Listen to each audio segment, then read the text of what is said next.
യേശു പറയാണ്, ഞാൻ നല്ല ഇടയൻ. അപ്പോൾ ചീത്ത ഇടയനുണ്ടോ? ഉണ്ട്. നല്ല ഇടയൻ ജീവൻ്റെ വചനമാണ്. അതെങ്ങനെ കിട്ടി?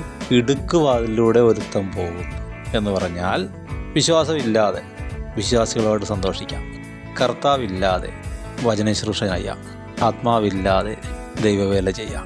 പക്ഷെ പ്രോബ്ലം ഉണ്ട്, പ്രതികൂലമുണ്ടല്ലോ. ചെന്നായി വരുമ്പോഴേ ചിതറിപ്പോകും. മറുവശത്തൊരുത്തനുണ്ട്, അത് ഈ ജീവൻ്റെ വചനം പ്രാപിച്ചവരാണ്. അതെങ്ങനെയാണ്? ഈ വെളിപ്പെടുന്ന വിശാലത കാണുമ്പോൾ ഒരു പന്തികേട് തോന്നിയിട്ട് അവനെ എടുക്കുവാതിലോട്ട് കിടക്കും.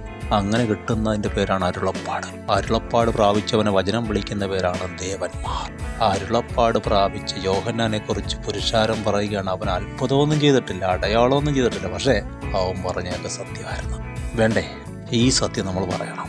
ജനം വിടുവിക്കപ്പെടും, ജനത്തെ അത് ഇൻഫ്ലുവൻസ് ചെയ്യും. അതിൻ്റെ പേരാണ് ജീവൻ്റെ വചനം. അതുള്ളവനാണ് നല്ലിടയൻ.